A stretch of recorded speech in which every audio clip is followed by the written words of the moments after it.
तुमको देते नहीं। घर करीबी रहे पर गरीबी रहे, किस दशा में है वो हाल लेते नहीं। डूब जाए भले नाव मझधार में, डूबती नाव आकर के खेते।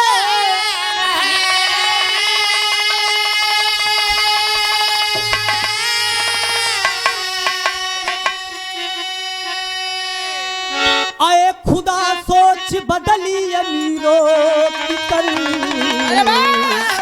जो गरीबों का उनको दे।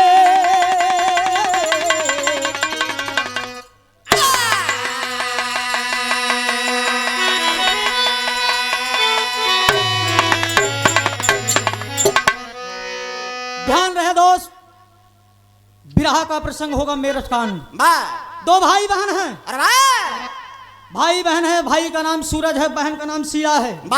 इंतिफाक की बात, माता पिता भी इस दुनिया से गुजर गए दोस्त। दोनों छोटे छोटे बच्चे हैं, भीख मांग कर पेट अपना पाल रहे हैं। क्या बात है। तमाम दरवाजे पे जाते हैं कि बाबूजी हमको कुछ खाए के दे जा, कुछ हमको खाए के दे जा, लेकिन कुछ दया करके लोग दे दें कि ला मुन्नत पे खाएंगे। लेकिन कुछ लोग ऐसे होते कि डांट के हराम डांट के भगा देते हैं।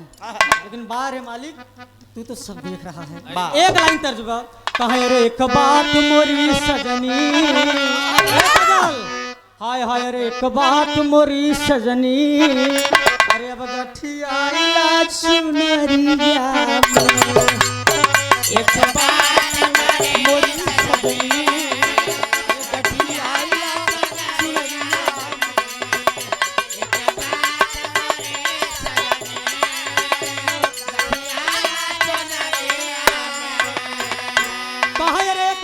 मोरी सजनी, अरे गठिया चुनरिया चुनरिया में, अरे बिना मोले के बिना मोले के बिकी गई, अरे माया कल बजरिया में बिना मोले।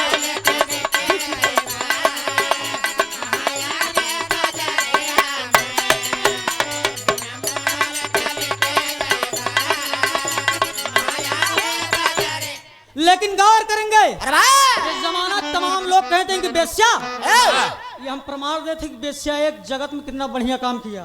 लोग नाचने वाली को मुजरा कहते हैं, ये मुजरा करती है, ये कोठे पे डांस करती है, अपनी आबरू लुटाती है। लेकिन नहीं, ऐसी भी बेश्या हुई है जो अपनी बहन बेटियों को बचाने में कितना अच्छा काम। लेकिन गौर करेंगे, कहना है अरे करे जिस्म की नुमाइश तब, अरे करे जिस्म की नुमाइश तब, कहे बेश्या जमाना बा।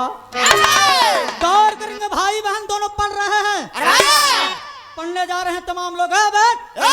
अबे सूरज तू पढ़ने जा रहा है, अबे तेरे पास क्या है बे? साले तेरी बहन सयान हो गई है, उसकी शादी कर दे। सूरज सोच रहा है कि मेरी बहन सयान हो चुकी है, भगवान ने मुझे कुछ नहीं दिया, तेरा लाख लाख शुक्र है भगवान कि मुझे तुमने फूल जैसी बहन दी। पढ़ रहा है, घर पे आता है और अपनी बहन का हाथ पकड़ के एक बात कहता है, क्या कि दीदी तुम सयानी हो चुकी हो, तुम सयानी हो चुकी हो, मैं तुम्हारी कहीं शादी कर दूंगा। शीला बोल पड़ी कि भाई तुम करोगे कैसे?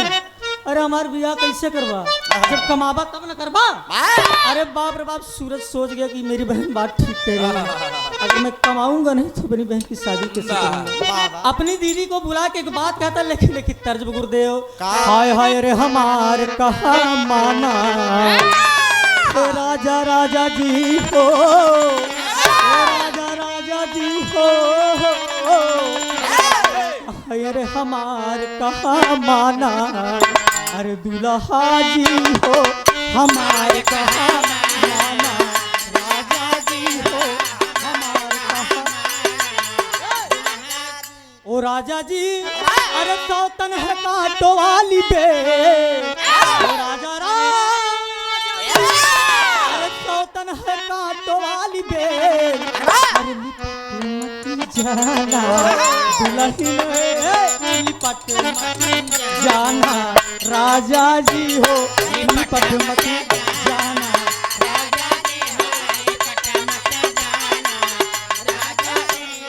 लेकिन गौर करेंगे सूरज अपनी बहन से कह रहा था शीला तू मेरी बहन है क्या? तेरे तो हार मोरी बहिनी हे मोरी दीदी हो रे तो हार मोरी बहिनी सदिया रचई तो हार मोरी बहिनी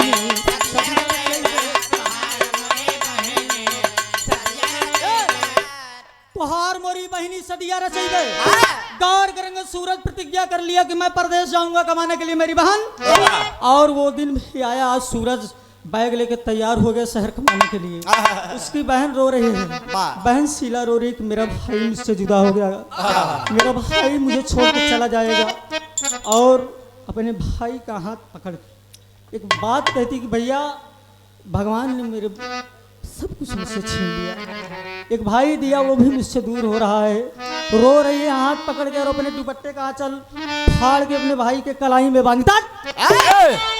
और बांधने के बाद एक बात कहता है क्या? शीला कहती है क्या? अरे राखी हर साल कहेला सवनवा में अरे भैया बहिन के रखिया अपने हर मनवा में राखी हर साल कहेला सवनवा। गौर करेंगे सूरज चल दिया और टेरी भाव है बाबूजी क्या? अरे सगाई तो हरी कर भाई बहिनी, अरे सगाई तो हरी कर भाई बहिनी, अरे घर पे रहा अकेली जा भाई दूर कमाई सगाई तो हरी कर भाई बहिनी।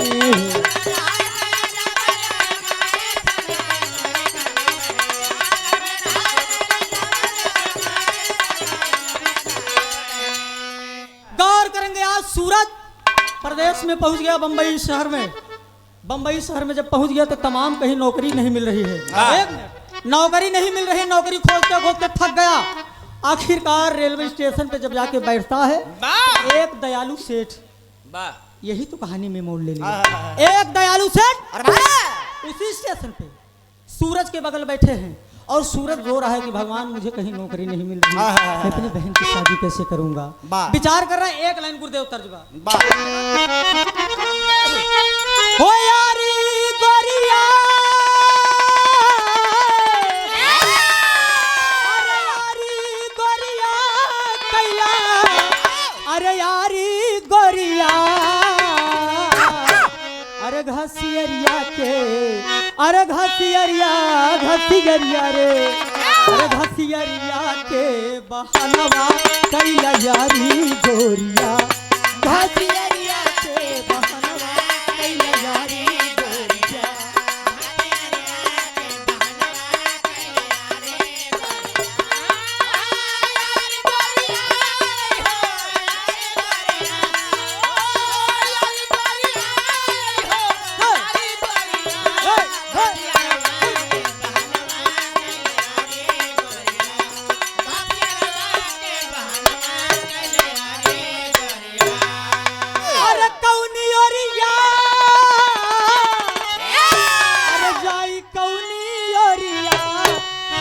कुछ ना डगरिया जाई कौनी गोरिया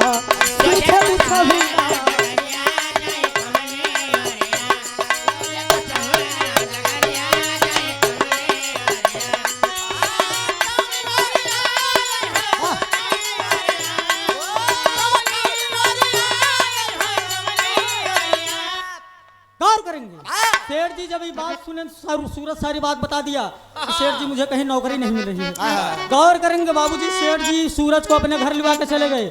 जब घर ले आए कि चला गए तो नौकर का काम नहीं थे कि तुम मेरे यहाँ काम करोगे, घबराओ मत मैं हूँ ना। सूरज सेठ जी के साथ चला गया, काम धंधा करने लगा।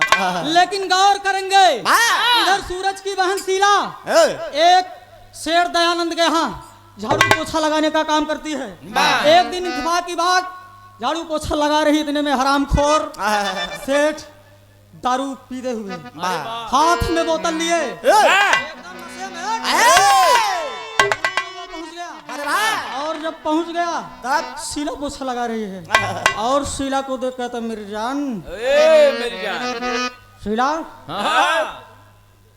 मैं तुम्हें बहुत पैसा दूंगा जान। तुम मेरी बात मान लो। हाँ। गौर करेंगे इधर सेठ अपने बहकावे में ले रहा है, लेकिन सेठ मान नहीं रहा है, अपनी आगोश में लेना चाहता है, पकड़ना चाहता है। कह क्या रहा है? हाय हाय रे हाय रे आस लगाए बैठा हूँ कब से, अरे तू तो है मेरे सपना की रानी, मेरा सब कुछ तुझ पे निछावर, अरे बाहों में दे दे अपनी जवानी। और करेंगे अपनी बाहों में ले लिया। शीला भागत का शीला यहाँ कोने से जाग बाद वहाँ कोने, लेकिन सेठ हरामखोर नशे के धूप में शीला मेरी जान कहाँ जाओगी? अरे बाप शीला जान गई कि मेरी जान नहीं बचेगी। दुनिया के मालिक परवरदिगार को याद करती है और अपने भाई को याद करती है कि काश अगर मेरा भाई होता तो मेरे साथ ऐसा ना होता। एक लाइन तर्ज गुरुजी। हाय हाय रे बाबू दरोगा जी, हाय रे बाबू दरोगा जी, कवन गुनहिया दिखला हमके मार। गौर करेंगे इधर सेठ जब पकड़ने लगा, जब शीला भागने लगी, अरे बाप रे अपने भाई को याद करती का हाय रे शीला बहनिया के, हाय रे शीला बहनिया के, अरे इज्जत लूटे कपड़ा करे उखार, शीला बहनिया के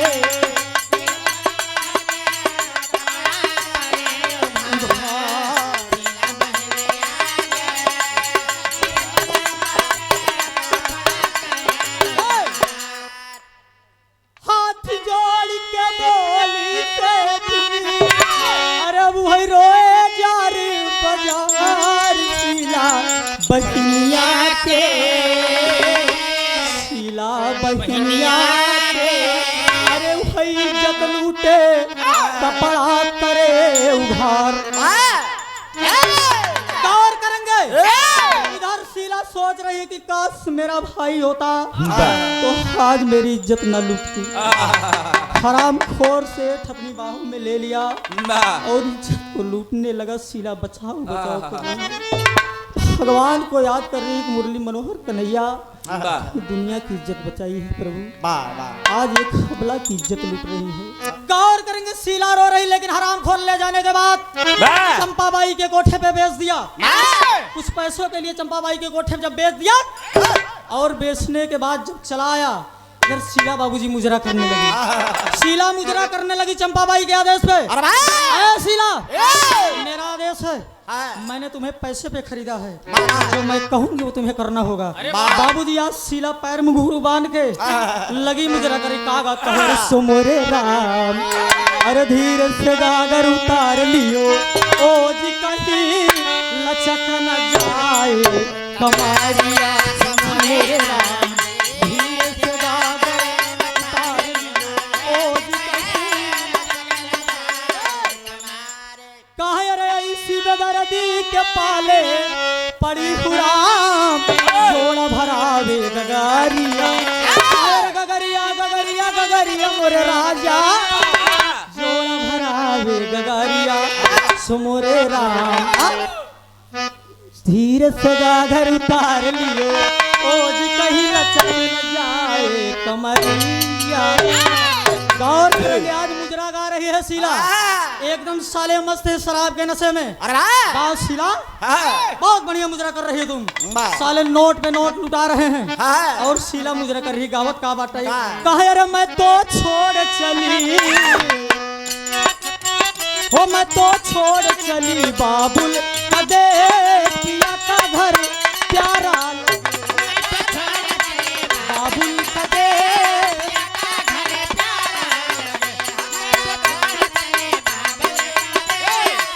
मैं तो छोड़ चली बाबुल का देश पिया का घर प्यारा लगे। अरे बाप रे बाप मुजरा कर रही है, लेकिन गौर करेंगे यही बात छोड़ दीजिए। इधर सूरज काम कर रहा है, लेकिन सेठ जो काम दिलवाया था उसकी एक बेटी थी, उसकी बेटी थी वो जानक सूरज के पसंद करेला, मामला ही अनवायलेट हो गया। इंतफाक की बात सेठ जी कहूँ काम करेगा रहन कहीं घर घूम टाले इतना मुकर बिटिया फिदा हो गए। आया सूरज तुम मेरे लिए राजकुमार हो, तुम मेरे राजकुमार हो।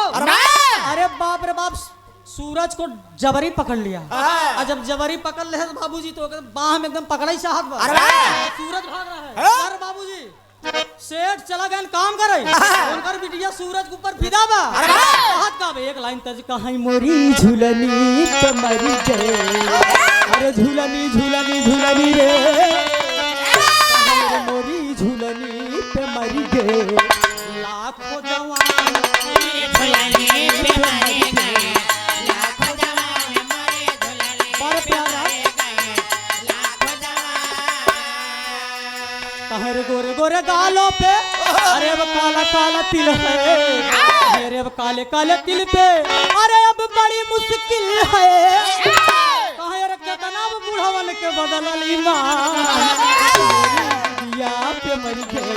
आँखों जवान गौर करेंगे लेकिन अपने बाह पकड़ है। सूरज मेरा कहा मान लो, मैं तुम्हें माला माल कर दूंगी, बहुत पैसा दूंगी। लेकिन सूरज कह रहा है कि ये मैं गद्दारी कभी नहीं कर सकता। कर क्या रही है? कहत का बा आवस जिया पे लूटा। अरे आवस जिया पे लूटा, मौज बहार पे लूटा।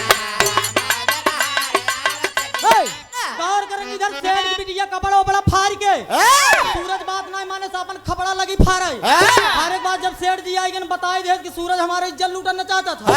अरे बाप रे बाप, सेठ कहने कर हम कल ही गर्दन काटी डाल, कल ही गर्दन काट डालब। अरे बाप रे बाप, जब सूरज सुन लिया अब तो काम गड़बड़ हो गया।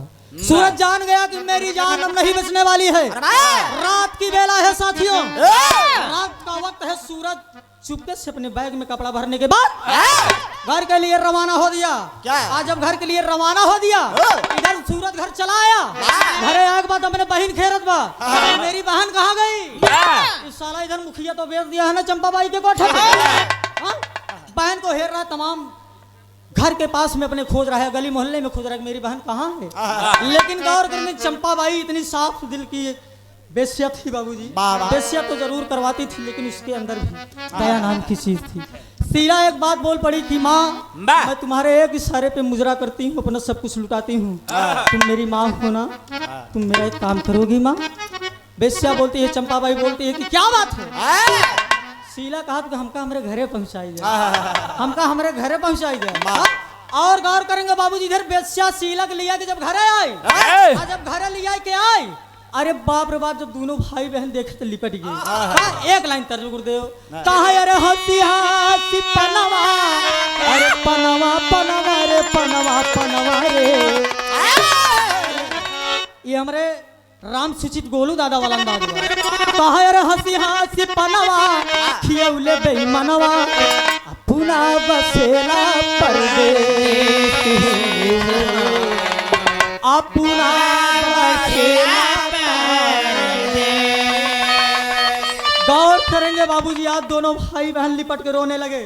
जब लिपट के रोने लगे तो बाबूजी एक बात कहता है, सूरज की माँ तुमने एक माँ का फर्ज अदा किया है, तुमने एक माँ का फर्ज निभाया है। गौर करेंगे दोनों भाई बहन जब लिपट गए, वैसे इतना बढ़िया काम किया। बाबूजी कहा कि सूरज तुम्हारी बहन की शादी मैं करवाऊंगी। बगल ही एक लड़कियां देख के अब जब ब्याह शादी एकदम पक्का हो गया बाबूजी, पक्का हो गया। आज खड़ी के भाव में कहना है गुरुदेव,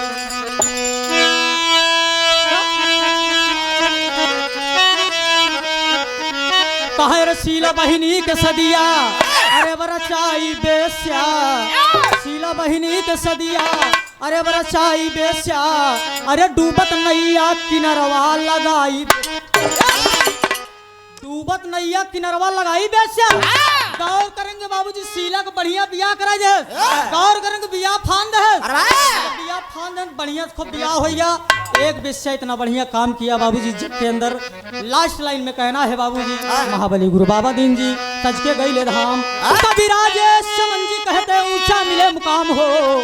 अरे राम क्या सगाई तोहरी कर भाई बहिनी,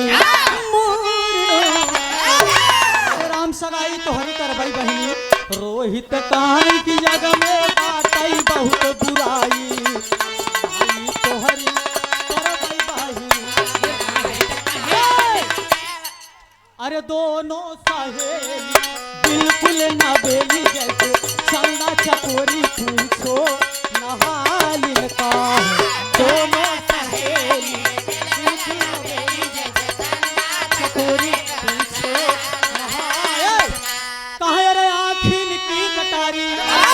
काजल पलट आँखिन की कटारी अरे बाल नागन है कारी अरे गोरे गोरे अनार जैसा है गाल